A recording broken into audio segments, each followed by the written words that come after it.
Hi, thanks for tuning in. I wanted to share with you a fun project I've been working on. I found this banjo in a thrift store, and I guess one of my simple pleasures in life is taking something that's not working and turning it into something that is usable and fun.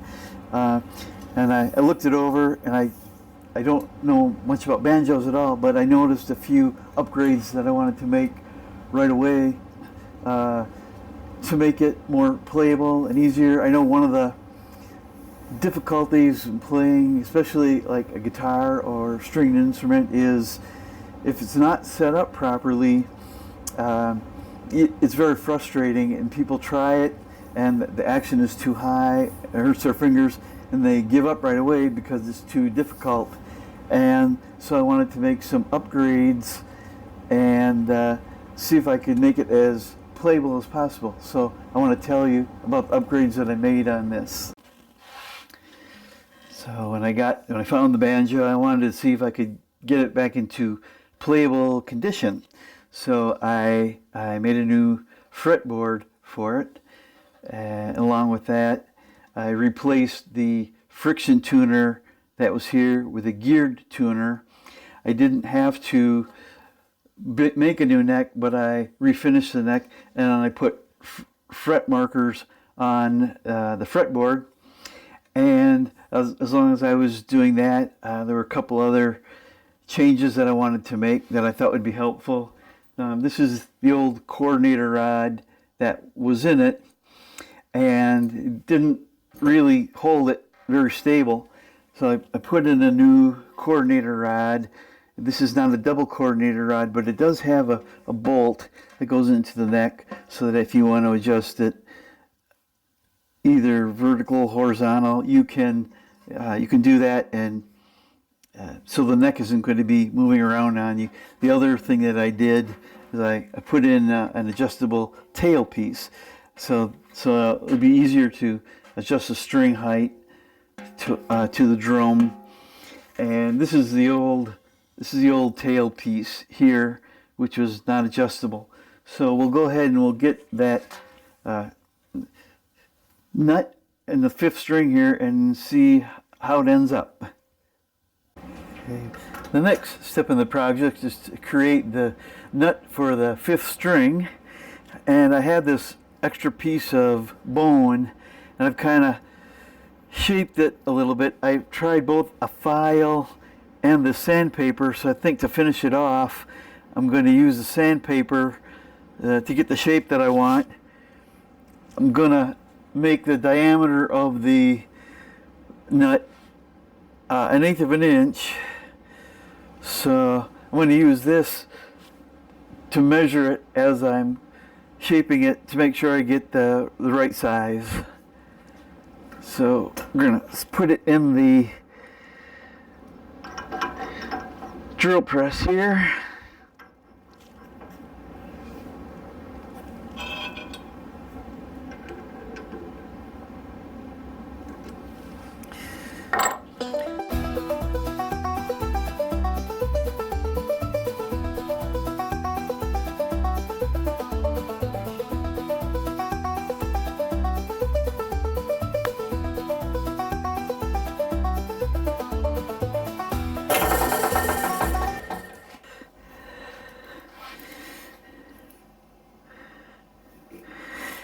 Okay, I think that's just about right where I want it, and so we'll finish shaping it and get it set into the fretboard.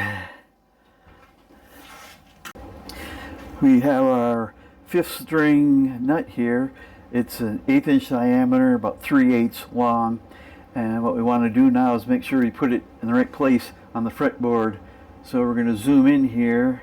And one of the big issues they talk about, especially with the less expensive instruments, is that the strings end up too close to the edge of the fretboard, and so when you depress the string, they're sliding off the fretboard. So we want to mark this 1/8 of an inch in from the fretboard, and that will be the center of where we want the nut to be.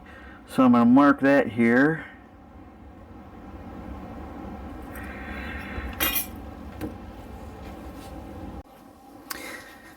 We've got our location. I have my drill ready. I taped off here so I know how deep I want to make the hole for the nut. And I'm also going to put a little dimple in here so the bit doesn't slide when I start to drill the hole.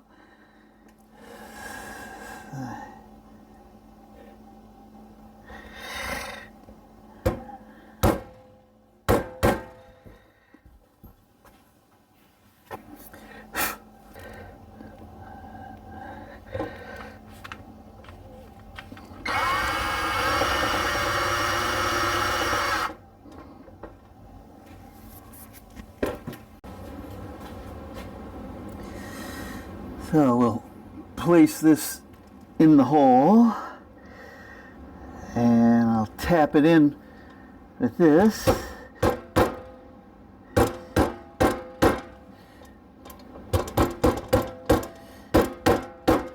I actually haven't cut the slot, the groove in the nut yet. Figured it'd be easier to get it all lined up if I made the slot after I got it tapped in the fretboard.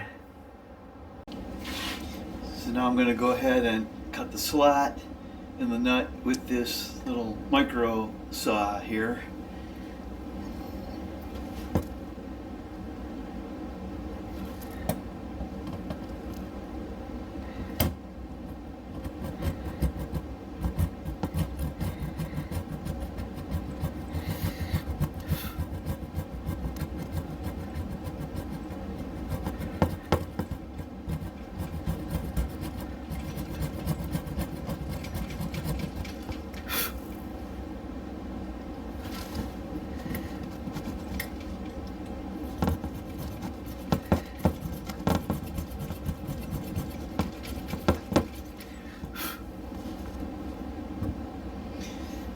Okay, we should be ready to put the strings on.